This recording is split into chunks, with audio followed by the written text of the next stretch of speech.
Joanne Riddle is in the village of Burton Green in Warwickshire. So what's the reaction there, Joanne? Well, utter dismay really, Mary. No one's really surprised to hear it's going ahead, but there's a growing sense of anger. It's an example of one of the many communities affected. The village hall behind me, for example, the centre of so much community spirit here, will have to be demolished, though a new one will be built. And HS2 now owns 30 of the 500 houses in this village. The track will be halfway along that bridge there in a cutting. These two properties are due for demolition, as well as this one to my left over here. Around 30 houses at Burton Green in Warwickshire are now owned by HS2. This is a village which has had the shadow of high-speed rail hanging over it. The railway line is immediately at the back here. HS2 own all but 3 of the houses along this side of the road. They're rented out at the moment, but they won't be habitable for the 7 years of the build phase. Quite a number adopting a wait-and-see attitude.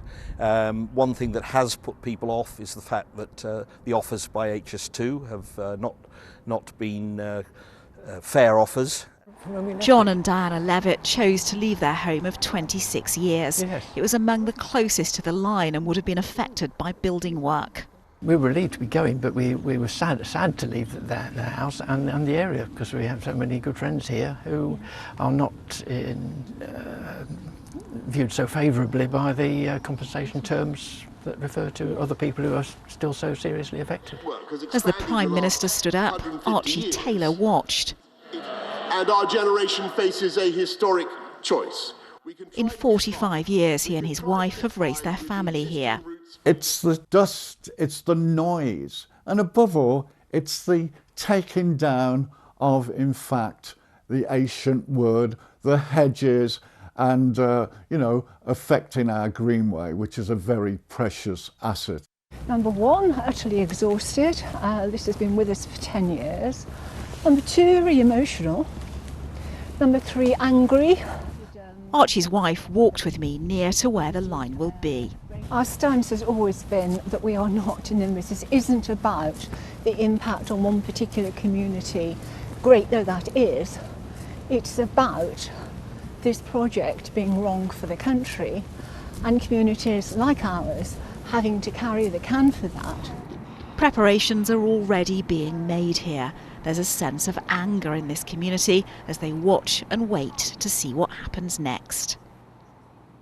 Well, I'm joined now by Joe Rukin from Stop HS2. So, Joe, your reaction after so many years of fighting so hard? Well, it seems that everything we said was pretty much right. Boris Johnson has admitted that HS2 is miles over budget, as we always said, over 3 times the original cost.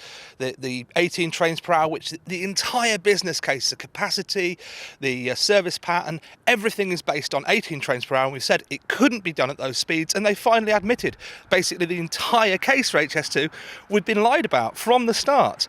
In terms of what Boris Johnson said last week at the COP26 talks, in terms of protecting wildlife and reducing our carbon impact, basically he's torn that up today with approving HS2. And not only that, last year, the Infrastructure and Projects Authority, the government's watchdog, rated HS2, the programme, as unachievable. Like, Boris Johnson has basically today redefined the word unachievable by saying, oh yeah, it doesn't matter, we'll do it. And we've still not heard the outcome of the Serious Fraud Office investigation into fraud, bribery and corruption at HS2, and we're going ahead.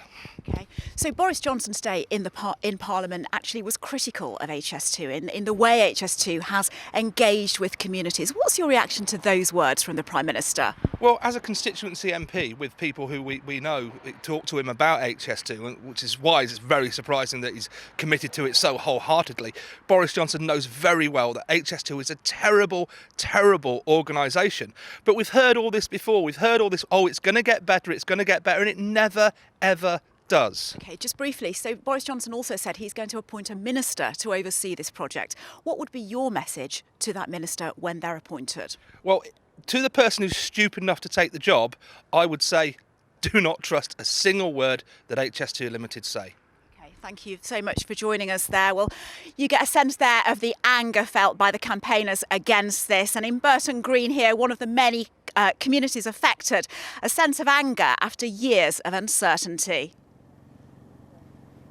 OK, Joanne, many thanks for that. So that is the picture in one part of Warwickshire. Meanwhile, in Staffordshire, well, it's quite a mixed picture, really, because there had been some concern that a branch line that was going to link HS2 with the West Coast main line near Lichfield was going to be scrapped. That does go ahead, but it is definitely going to have an impact on the rural landscape once HS2 is built. Here's our Staffordshire reporter, Liz Copper.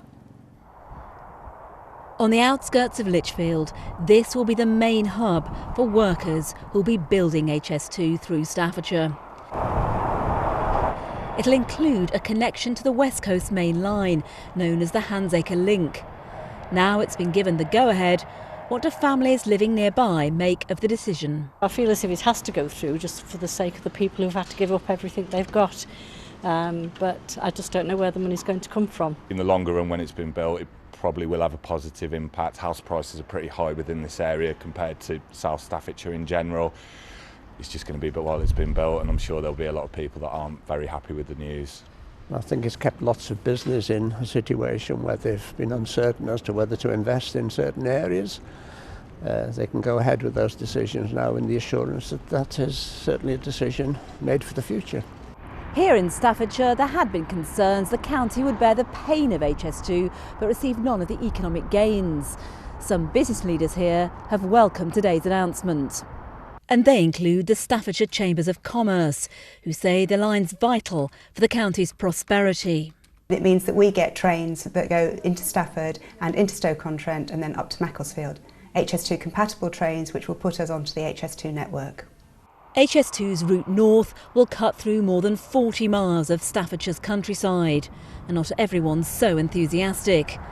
Ancient hedgerows will have to be removed, and wildlife experts have concerns. The hedgerows on both sides of this lane are a local wildlife site. They've been here for hundreds of years. This is the sort of habitat that could be considered irreplaceable, that HS2 aren't recognising as yet. And these are, you can plant a new hedgerow, but you can't get back to what was there originally. Such a major infrastructure project running right through the heart of Staffordshire will inevitably shape future investment and change this county's landscape for decades to come. Liz Copper, BBC Midlands Today, Staffordshire.